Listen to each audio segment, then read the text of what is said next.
حضرت نعمان تھے میرے خیال میں، انہوں نے کہا کہ یہ آواز جو ہے یہ علی کی ہے۔ تو وہ جو لہجہ تھا، اور آج بھی اگر آپ اس دربار میں کبھی کو وزٹ کرنے جائے تو دیکھیے آپ کو اپنا بڑا چھوٹا محسوس ہوتا ہے، کیونکہ اس کا سکیل اتنا بڑا ہے۔ اور ایک خاتون جس نے کہ دن کی روشنی میں کبھی سورج کو نہ دیکھا ہو، اور پردے کی پابند اس قدر ہو، تقوی کی اس قدر وہ اس ایکسلنس پر ہو، وہ جب ان سارے دربار میں بیٹھ کے جب گفتگو کرے گی اور اپنے والد کی آواز میں کرے گی اور اس فہم کے ساتھ کرے گی، تو ہم نے تو انڈرمائن کیا ہے بڑا، ہم نے اسے سبق نہیں سیکھا۔ جب کربلا کا ذکر آتا ہے یا اس خاندان کا ذکر آتا ہے تو اس میں دو چیزیں جو ہے وہ مجھے ذاتی طور پہ بڑی اہم لگتی ہیں، اور وہ یہ کہ ایک، جب مدینہ سے امام کا سفر شروع ہوا ہے تو آپ کے خطبات جو ہیں وہ بڑے ہی اعلیٰ اور علمی قسم کے ہیں، اور اس کی جو ابتدا ہے وہ ہمیشہ امام نے اپنے تعارف سے کروائی ہے۔ اب دوسری طرف دیکھیے کہ یہ سارا واقعہ کربلا کا جو ہے وہ رونما ہو جاتا ہے، اور قیدی جو ہیں وہ دمشق تک پہنچ جاتے ہیں، پھر دمشق سے وہ آزادی حاصل کرتے ہیں۔ وہاں سے جب چل کے وہ آتے ہیں مدینہ کی طرف، تو راستے میں وہ کربلا کے مقام پہ 40ویں دن جو ہے وہ پہنچتے ہیں، جبکہ میں نے آپ سے عرض کیا کہ وہاں پہ جابر بن عبداللہ جو ہیں انصاری جو ہیں وہ بھی وہاں پہنچتے ہیں۔ یہ جو راستہ ہے سارا، اس میں بھی سیدہ کا جو خطبات ہیں، جو قیام ہے، جو مقامات ہیں، وہ سننے اور پڑھنے کے قابل ہیں، لیکن بدقسمتی سے ہماری نظروں میں صرف ایک ہی خطبہ سیدہ زینب کا آتا ہے، اور وہ ہے عبید اللہ ابن زیاد کے دربار میں۔ ڈاکٹر صاحب، آپ اس بات پہ ذرا توجہ فرمائیے گا کہ جب ابن زیاد کے دربار میں سیدہ بحیثیت قیدی کے طور پہ آئیں اور آپ نے جو خطبہ دیا، اس میں اس خطبے کو پڑھیں تو وہ لگتا ہے کہ کسی معلم کا خطبہ ہے، کہ جس میں جو حوالے ہیں وہ قرآن حکیم کی آیتوں کے ہیں، اور کنفلکٹنگ آرگومنٹ جنریٹ کیا ہے، جو کہ سوالات ان کے ساتھ پوچھے گئے، جو کہ ایک بڑی ہی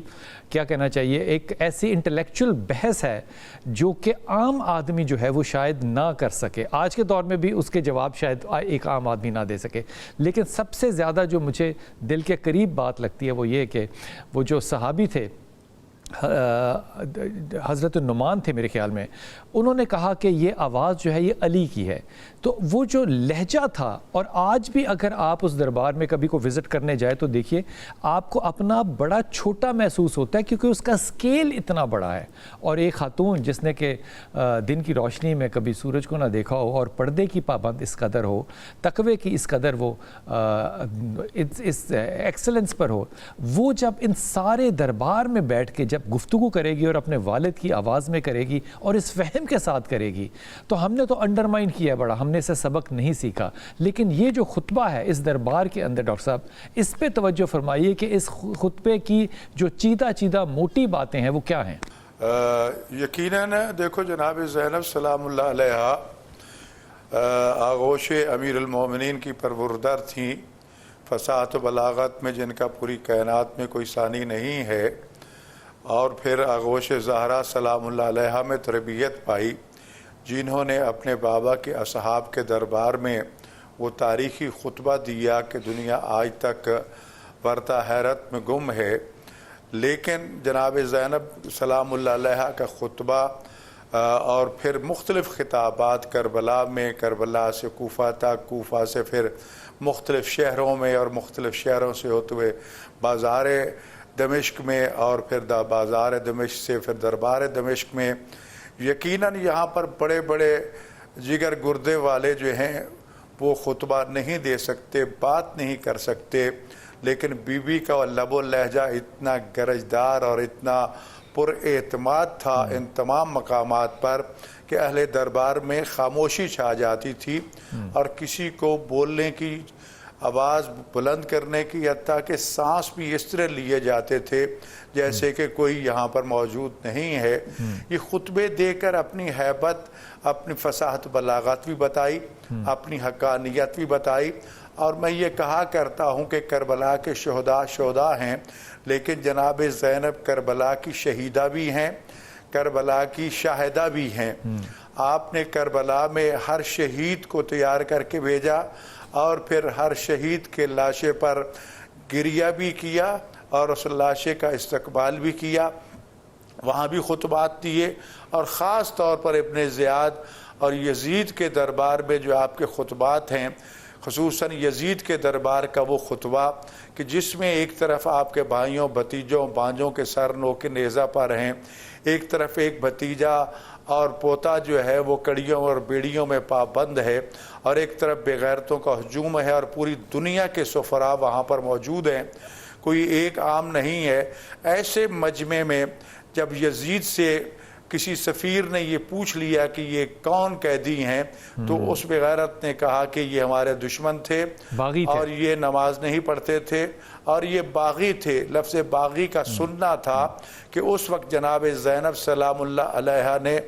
امام وقت امام سجاد سے اجازت چاہی کہ میں خطبہ دے لوں،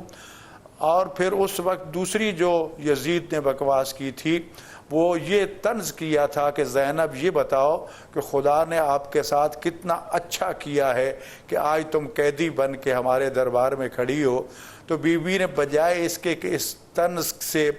مرعوب ہوتی فرمایا الحمدللہ، اللہ نے ہمارے ساتھ جو کچھ کیا بہت اچھا کیا ہے، اور وہ وقت دور نہیں ہے کہ تیرا یہ تخت و تاج یہ خاک میں مل جائے گا۔ اور یہاں پر جو آپ نے خاص طور پر یزید جیسے ملعون کے منہ پہ کھڑے ہو کر یہ لفظ کہے تھے کہ اسکت یبن طلقاء،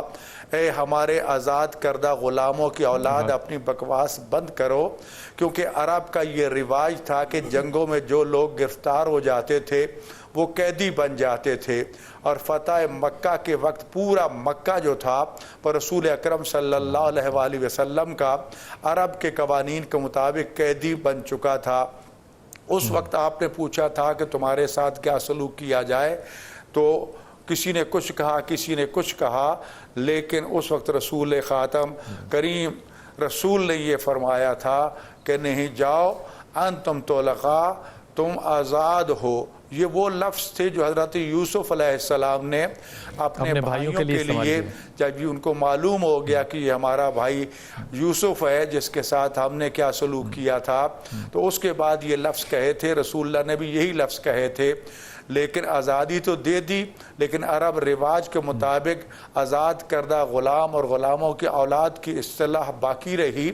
جناب زینب سلام اللہ علیہ نے یہ کلمات کہہ کے پورے دربار کیا پوری انسانیت کو بتا دیا کہ یہ وہ لوگ ہیں کہ جو میرے نانا کے آزاد کردہ غلام ہیں۔ اور پھر یہ بھی ارشاد فرمایا کہ یزید تیری عورتیں تو حجاب میں بیٹھیں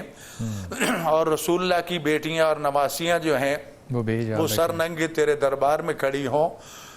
تو جتنا زور لگانا چاہتا ہے لگا لے، تو نہ تو ہمارے پیغام وحی کو ختم کر سکتا ہے،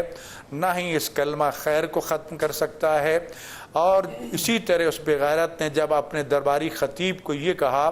کہ ایسا خطبہ دو کہ جس میں آل محمد کی توہین ہو،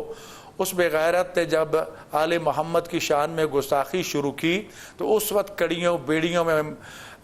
مقید امام سجاد علیہ السلام جو ہیں وہ اٹھے، اور آپ نے فرمایا کہ اس لکڑیوں کے ڈھانچے پر میں بھی تقریر کرنا چاہتا ہوں۔ اس کو ممبر نہیں کہا، فقہا کہتے ہیں کہ آپ نے ممبر کیوں نہیں کہا؟ فرمایا اس لیے کہ ممبر باز و نصیحت کے لیے ہوتا ہے، نہ کہ خاندان رسالت کی توہین کرنے کے لیے۔